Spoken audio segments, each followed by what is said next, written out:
இன்று நாம் பார்க்கும் கதையின் பெயர் நட்பால் விளைந்த நன்மை. முன்னொரு காலத்தில் ஒரு காட்டில் மான், காகம் மற்றும் எலி ஆகிய மூன்றும் மிக நெருங்கிய நண்பர்களாய் இருந்தன. கிடைக்கும் உணவை மூன்றும் பகிர்ந்து உண்டன. இவை மூன்றும் அங்குள்ள ஆற்றில் தினமும் தண்ணீர் குடிக்க செல்லும். எப்பொழுதும் அப்போது தங்களுக்குள் பேசிக்கொண்டும் சிரித்து விளையாடி கொண்டும் இருப்பதை பார்த்த ஆமை ஒன்று தானும் அவர்களுடைய நண்பனாக ஆக விரும்பியது. ஒரு நாள் ஆமை அவர்களிடம் சென்று, என்னையும் உங்களில் ஒருவனாக நண்பனாக ஏற்றுக்கொள்வீர்களா என்று தயக்கத்துடன் கேட்டது.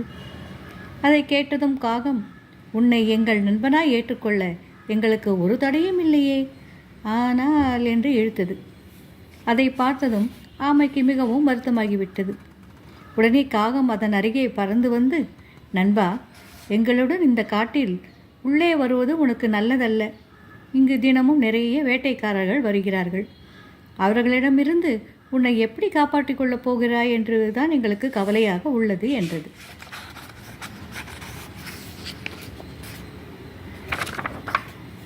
உடனே ஆமை, அந்த காரணத்துக்காக தான் உங்களில் ஒருவனாக ஆக விரும்புகிறேன் என்றது. சரி என்று மூன்றும் ஒத்துக்கொண்டன. நான்கும் மிக சிறந்த நண்பர்களாக மாறி காடெங்கும் மகிழ்ச்சியுடன் சுற்றித் திரிந்தன. ஆனால் சீக்கிரமே காகம் நினைத்த மாதிரி ஒரு நாள் அவை நான்கும் ஆற்றங்கரைக்கு தண்ணீர் குடிக்க செல்லும்போது ஒரு வேடன் எதிரே வந்துவிட்டான்.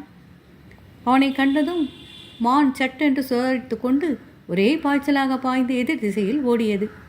காகம் மேலே வானத்தை நோக்கி பறந்தது. எலியும் அருகில் உள்ள ஒரு வலைக்குள் சென்று ஓடி மறைந்து கொண்டது. ஆனால் இதையெல்லாம் பார்த்த ஆமைக்கு தன்னை எப்படி காப்பாற்றிக் கொள்வது என்று வழி தெரியாமல் தவித்தது. அவ்விடத்தை விட்டு வேக வேகமாக நகர ஆரம்பித்தது. அப்போதுதான் காகம் சொன்னதின் பொருளை உணர்ந்தது. ஆனால் அதனால் வேகமாக நகர முடியாததால் வேடனிடம் அகப்பட்டு கொண்டது. அவன் உடனே ஆமையை தன் வலையால் கட்டி எடுத்துக்கொண்டான். ஆனால் அவனுக்கு மானை பிடிக்காமல் விட்டது வருத்தத்தையே ஏற்படுத்தியது. இருந்தபோதும் பசியாக இருப்பதை விட ஆமையாவது கிடைத்ததே என்று மனதை தேற்றிக்கொண்டு வீடு நோக்கி நடக்க ஆரம்பித்தான். தங்களுடைய நண்பன் ஆமை வேடனிடம் மாட்டிக்கொண்டதை பார்த்த மான், காகம், எலி மூன்றும் மிகவும் வருத்தமடைந்தன. பிறகு மூன்று நண்பர்களும் ஒன்று சேர்ந்து ஆமையை எப்படி வேடனிடமிருந்து மீட்பது என்று யோசனை செய்தன.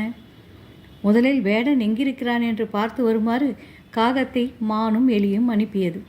உடனே காகம் பறந்து சென்று காடு முழுவதும் தேடியது. அப்போது வேடன் ஆமையை வலையில் கட்டி தோளில் சுமந்தவாறு ஆற்றங்கரை ஓரமாக நடந்து செல்வதை பார்த்த காகம் உடனே அதை தன் நண்பர்களுக்கு தெரிவித்தது. உடனே மூன்றும் ஒன்று கூடி ஒரு திட்டம் தீட்டின.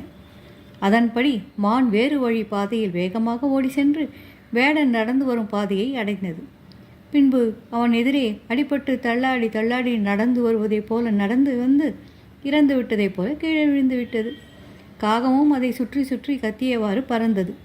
பின்பு இறந்த மானின் கண்ணை குத்துவது போல அமர்ந்து அதை தன் அலகால் குத்தியது.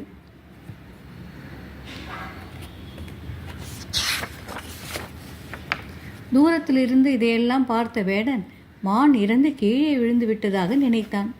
உடனே ஆமையை கீழே வைத்துவிட்டு மான் அருகே ஓடி வந்தான். மான் இறந்ததைப் போலவே அசையாமல் படுத்திருந்தது. வேடனுக்கு மிகவும் சந்தோஷமாகிவிட்டது. இன்று எனக்கு மிகவும் அதிர்ஷ்டமான நாள் போல் இருக்கிறதே. மான் கறியுடன் அதன் அழகான தோலையும் விற்றால் மிகுந்த லாபம் கிடைக்குமே என்று எண்ணியவன் அதை ஒரு கொம்பில் கட்டி எடுத்து செல்ல முடிவு செய்தான். அதற்காக அருகில் உள்ள மரக்கொம்பை வெட்டச் சென்றான்.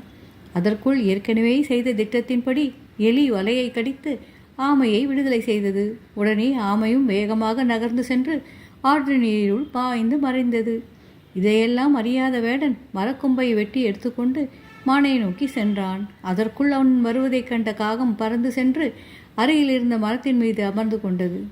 உடனே மானும் எழுந்து காட்டினுள் ஓடி மறைந்தது. இவையெல்லாம் வேடன் என்ன நடக்கிறது என்று புரிந்து கொள்வதற்குள் ஒரு நொடியில் நடந்து முடிந்துவிட்டது. ஏமாற்றமடைந்த வேடன் மீண்டும் ஆமையை எடுத்துக்கொள்வதற்காக திரும்பிச் சென்றான். ஆனால் வலை கிழிந்து ஆமையையும் காணாதைக் கண்டு அதிர்ச்சி அடைந்தான். இது என்ன கனவா என்று ஒன்றும் புரியாமல் குழம்பினான். இன்று என்ன ஏதேதோ அதிசயமெல்லாம் காற்றில் நடக்கிறதே, நம்மை தவிர வேறு யாராவது இந்த இடத்தில் மறைந்து இருக்கிறார்களோ என்று அச்சமடைந்தான். சுற்றுமுற்றும் பார்த்தான். ஆனால் ஒன்றும் காணாமல் அந்த இடமே அமைதியாக இருப்பதை பார்த்து பயந்த வேடன் அவசர அவசரமாக தன் பொருட்களை கூட எடுத்துக்கொள்ளாமல் காட்டை விட்டு வெளியேறினான். அதை பார்த்த 4 நண்பர்களும் நிம்மதி பெருமூச்சு விட்டன.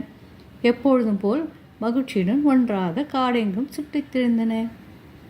குழந்தைகளே, மீண்டும் ஒரு அடுத்த கதையில் சந்திப்போம்.